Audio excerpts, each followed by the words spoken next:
Hola, ¿qué tal? Bienvenidos otra vez a esta serie. Soy el Pastor Benjamín y estamos viendo el tema Mi identidad como hijo de Dios. Es tan importante saber quiénes somos realmente, cómo Dios nos ve. Somos nueva creación y como nuevas criaturas debemos de dejar de vernos como hijos de Adán y empezar a vernos como hijos de Dios. Cómo yo me veo a mí mismo impacta cómo yo veo también a los demás y cómo yo obro y cómo yo pienso. Hoy estaremos viendo el tema Soy redimido, ¿verdad? Este tema de redención no es una palabra muy común hoy día en nuestra sociedad, pero a través de toda la historia bíblica lo vemos y es algo muy importante que tenemos que entender. La palabra redimir simplemente significa pagar el precio de rescate para liberar o para salvar, ¿verdad? En aquellos tiempos la esclavitud era muy común, entonces se usaba muchas veces el pagar un rescate, o sea, redimir un esclavo para poder ser libre. También se usaba para el pagar para que alguien saliera de la prisión o de una deuda. Eh, Personas podían ser redimidas, pero también propiedades podían ser redimidas. Una propiedad podía quedar bajo deuda o compromiso y alguien podría redimir esa propiedad. Era un concepto muy importante desde la ley de Moisés, ¿verdad? Y vemos algunos ejemplos de esto en Levítico, en los capítulos 25 y 27. Vamos a estar viendo hoy dos ejemplos bíblicos. Estos ejemplos son un poquito difíciles para nosotros entender porque vivimos en tiempos tan diferentes, ¿verdad? En que este concepto de redención no se usa. Y los dos ejemplos que vamos a estar viendo se trata de mujeres, ¿verdad? A través de casi toda la historia del hombre, ¿verdad? La mujer no ha tenido los mismos derechos que hoy las mujeres tienen y eso es algo muy bueno, pero en el pasado la mujer dependía mucho del hombre por su seguridad física y también por su seguridad económica, ¿verdad? Entonces, hoy día la situación y debido a la tecnología, eso ha cambiado mucho y la mujer tiene más derechos y no depende tanto del hombre como antes era. Entonces, hay dos casos interesantes que para nosotros pueden ser un poco curiosos, ¿verdad? Uno es el de Ruth y el otro vamos a estar viendo en el profeta, el libro del profeta Oseas. Vamos a comenzar con Ruth. Probablemente ustedes han escuchado la historia de Ruth. Si no lo ha leído, lo debe de leer. No es un libro muy largo. La historia son apenas 4 capítulos. Animo que lo vuelva a leer. Pero Ruth vivió en el tiempo de lo que llamamos los jueces, un poco antes de los reinados de David. Incluso al final del libro de Ruth nos damos cuenta que Ruth fue la abuela del rey David. ¿Sí? Entonces vivió en esos tiempos. Ahora, algo interesante es que Ruth no era de la nación de Israel, sino que Ruth era de un pueblo vecino, Moab, ¿verdad? Entonces eso hace más complicada la situación y que tuviera también menos derechos. Pero es una historia que termina de manera muy bonito, pero comienza muy trágico, ¿verdad? La, la, la suegra de Ruth era Noemí, ¿verdad? Resulta que Noemí le va muy mal en que tiene 2 hijos, pero su esposo se muere, ¿verdad? Y llega hambre a la tierra, entonces tienen que mudarse, tienen que irse a Moab. Ahí en Moab, los 2 hijos de Noemí se casan con mujeres de Moab y una de ellas es Ruth. Y lo bonito es que Ruth ve en Noemí el ejemplo de un creyente en Jehová Dios, y Ruth decide regresar con Noemí a la nación de Israel, ya que el hambre había pasado. Pero curiosamente el esposo de Ruth se muere antes de que regresan y Ruth se queda sin hijos. Entonces, solamente Ruth y su suegra Noemí regresan a la tierra de Israel. Entonces, dos mujeres viudas, en esos tiempos, pues era algo muy triste y una situación muy difícil, porque no tendrían sostén económico y no tendrían protección, ¿verdad? Entonces, no me voy a meter en toda la historia, pero ustedes lo pueden leer. Pero resulta que este, Ruth se encuentra con vos, un hombre que tiene tierras y le va bien, tiene dinero, tiene sostén económico. Entonces, vos propone matrimonio a Ruth.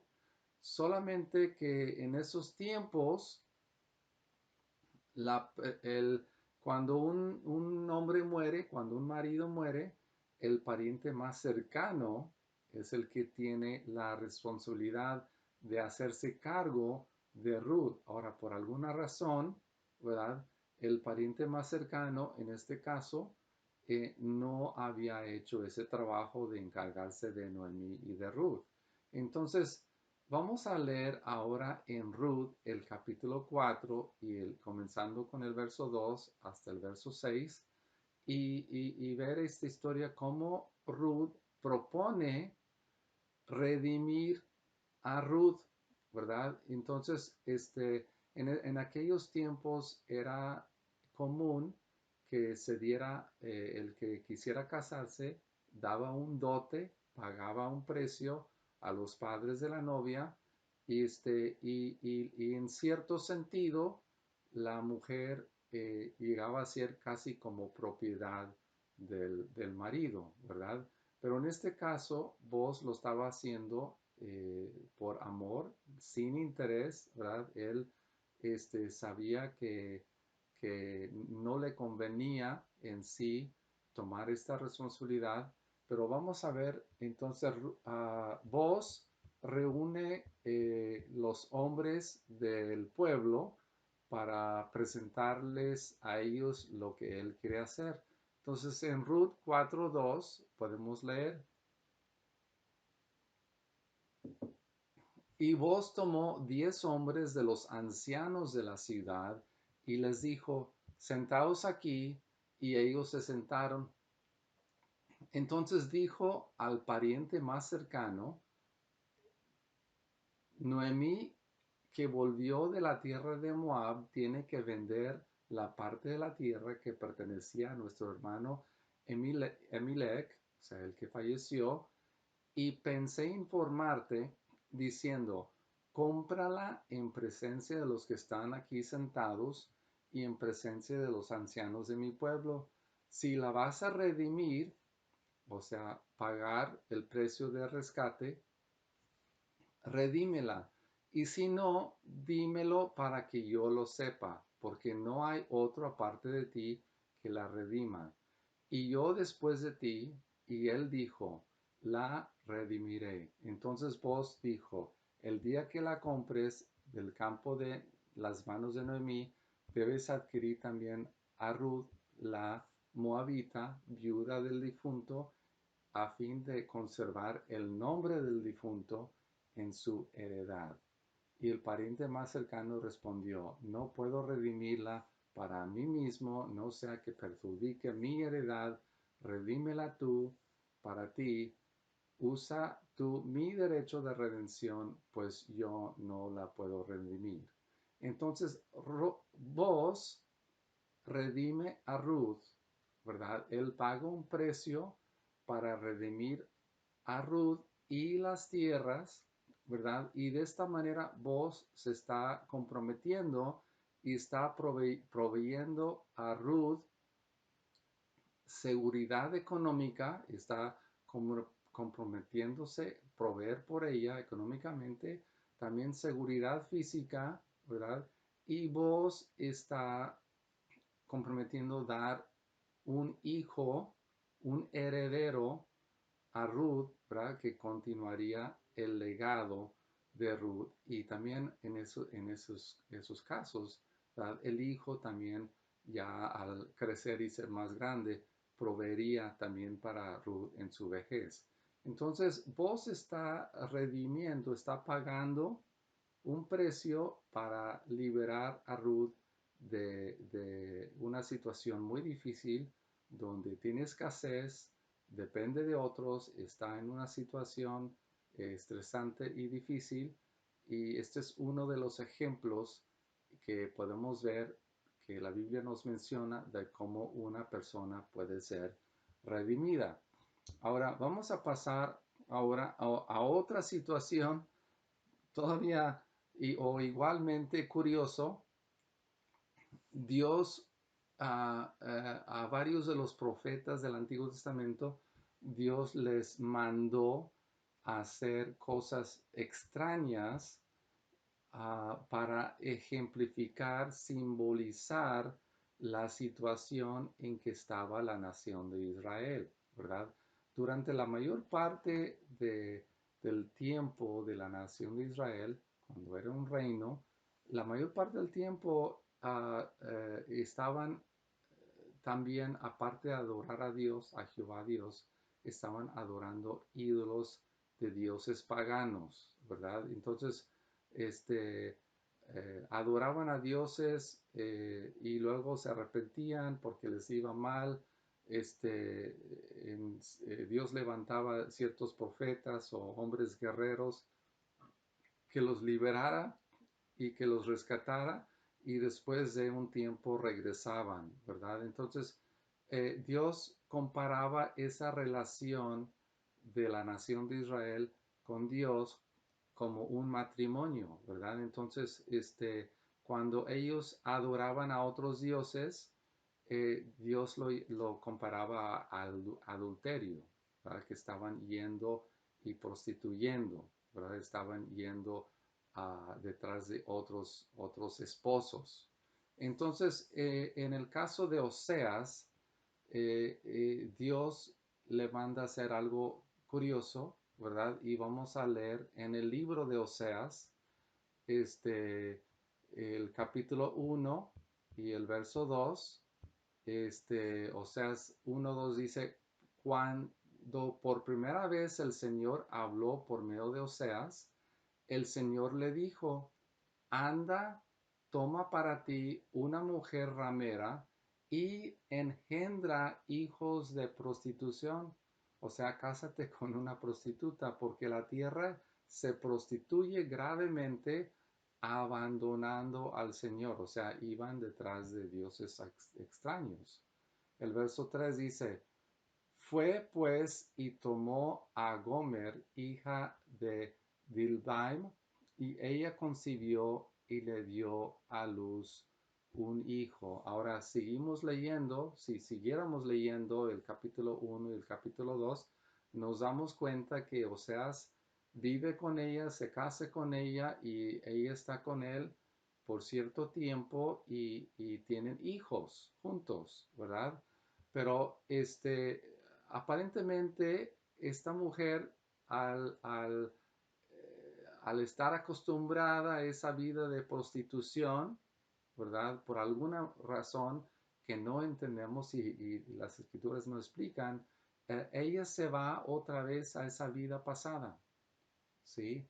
Entonces, así como la nación de Israel adoraban a Dios y servían a Dios por un tiempo y consideraban a Dios como su esposo y eran fieles a Dios y después volvían a adorar a otros dioses. Así pasó con esta mujer, la esposa de Oseas. Entonces vemos en el capítulo 3, el verso 1, dice, el Señor le dijo a Oseas, ve otra vez ama a una mujer amada por otro y adúltera, así como el Señor ama a los hijos de Israel, a pesar de que ellos se vuelven a otros dioses y se deleitan con tortas de pasas. La compré, pues, para mí por 15 siclos de plata y un homer y medio de cebada. Y le dije, te quedarás conmigo por muchos días, no te prostituirás ni serás de otro hombre, y yo también seré para ti. Entonces, esto es algo muy interesante de que no solamente Oseas se case con ella y la libera de esa situación en que estaba viviendo, sino que aún después de que ella vuelve, ¿verdad? Oseas la vuelve a buscar, la perdona y le da seguridad, la rescata una segunda vez. Entonces, esto fue el mensaje que Dios quería dar a la nación de Israel y este es el mensaje que Dios nos da a nosotros también, que Dios nos ama de tal manera que está comprometido a hacer todo lo posible hasta una segunda vez por rescatarnos aun cuando hemos sido rebeldes, ¿verdad? Ahora, Dios pone de su parte hasta más. Ahora nosotros nos toca, ¿verdad? Vivir y ser también fieles a Él, ¿verdad? Y agradecerle por ese rescate. Ahora, el salmista David era alguien que menciona en diferentes ocasiones lo que es ser redimido. En el Salmo 103 y el verso 3, un salmo bastante conocido, David dice, bendice alma mía a Jehová y no olvides ninguno de sus beneficios, el que perdona todas tus iniquidades, el que sana todas tus dolencias, el que redime de tu vida de la destrucción, el que corona de ti misericordia y tiernas misericordias, ¿verdad? Entonces, Él es el que redime tu vida de la destrucción, ¿verdad? Entonces, nosotros somos liberados de destrucción, pero somos liberados de muchas cosas, ¿verdad? Nosotros somos liberados de una vida perdida, sin Cristo, sin Dios, estábamos perdidos. ¿Por qué? Porque vivíamos una vida sin propósito, sin rumbo, y es increíble pensar que tantísima gente hoy día no saben por qué están aquí en la tierra, no saben por qué nacieron, creen que es pura casualidad y pues dicen que pues estoy aquí para ser feliz, ¿verdad? Y viven vidas realmente sin felicidad porque la felicidad llega cuando yo sé por qué estoy aquí y que estoy cumpliendo ese propósito, estoy viviendo, amando a otros y viviendo por otros, ¿verdad? Dice la palabra de Dios que éramos parte de un reino de tinieblas, ¿verdad? Y de igual manera, o sea, tinieblas es no saber, no entender dónde estoy o por qué estoy aquí, ¿verdad?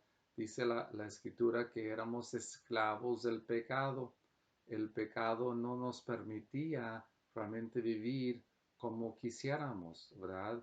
Entonces, aunque quisiéramos hacer el bien, esa tentación, ¿verdad? Cedíamos a la tentación porque el pecado dominaba nuestra alma, ¿verdad? Y estábamos separados de Dios y no solo separados de Dios, sino en enemistad con Dios, ¿verdad? Y destinados a una condenación eterna.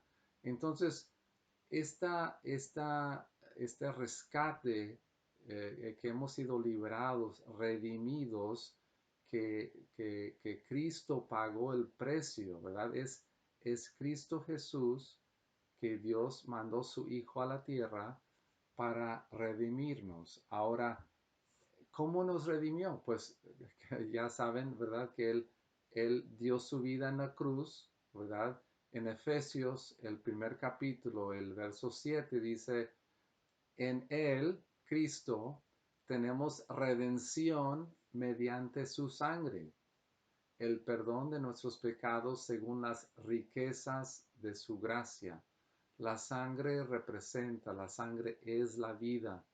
La vida del Hijo de Dios es sangre inocente, la sangre del Hijo de Dios mismo, que es de suma valor. No podemos imaginar algo de más valor que la sangre del Hijo de Dios, ¿verdad?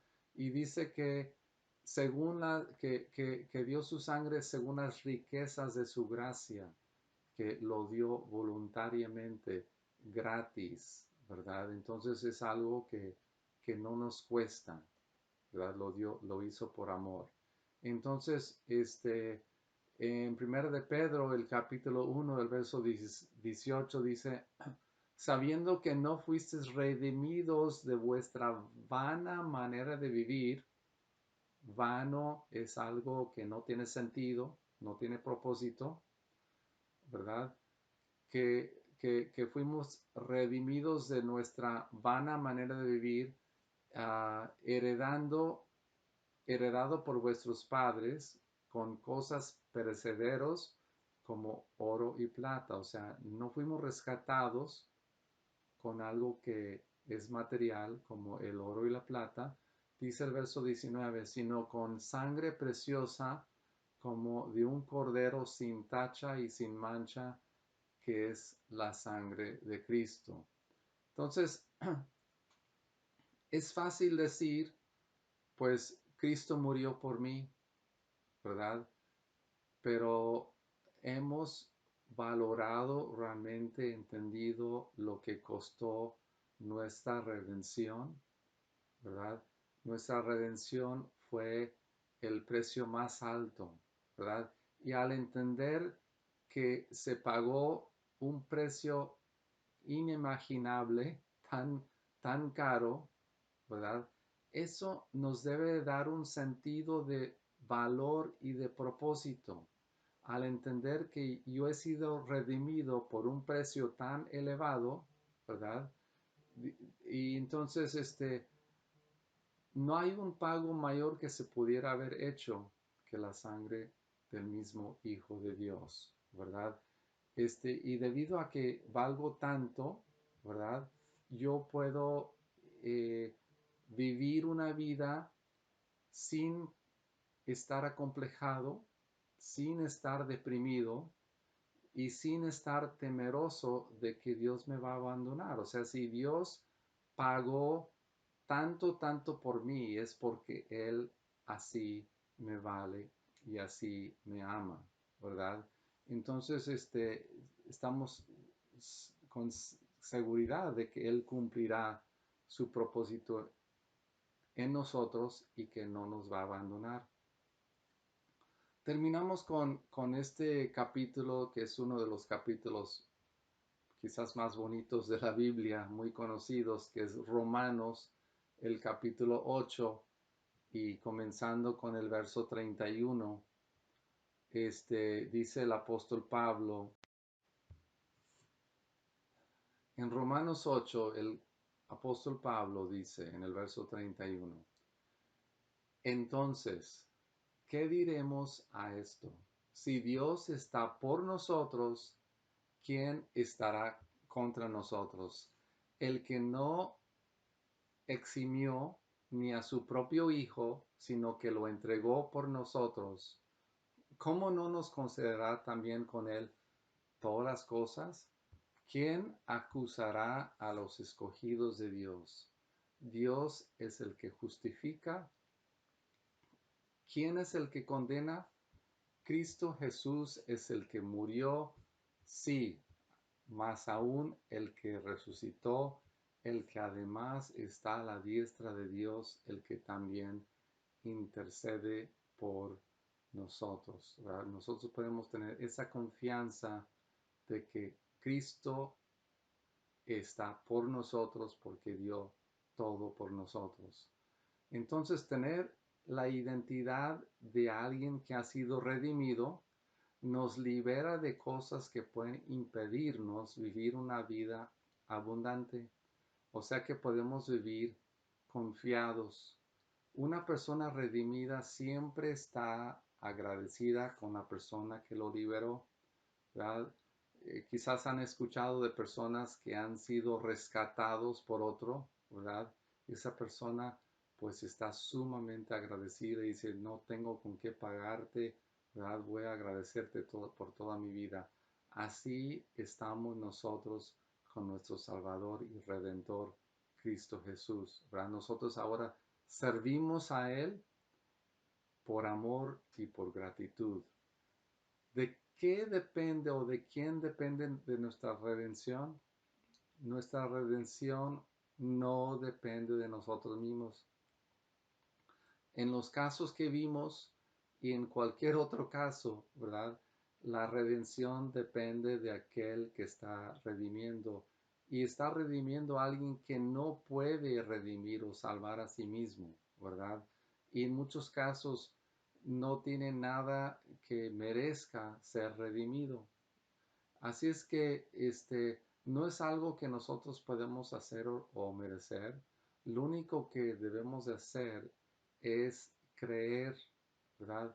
El apóstol Pablo en Gálatas 4, en los versos 4 y 5, dice, porque por gracia, o sea, como regalo, habéis sido salvados por medio de la fe, y esto no es de vosotros, sino que es don de Dios. Así es que nosotros estamos confiados de que la salvación, el rescate, esa redención tan grande, la hemos recibido y Dios nos sigue amando, nos valora, somos sus hijos, nunca nos va a abandonar, ¿verdad? Yo pido que el Señor te revele todo lo que significa ser un hijo de Dios redimido, ¿verdad? Así es que les deseo muchas bendiciones, ya son bendecidos y nos vemos hasta la próxima. Hasta luego.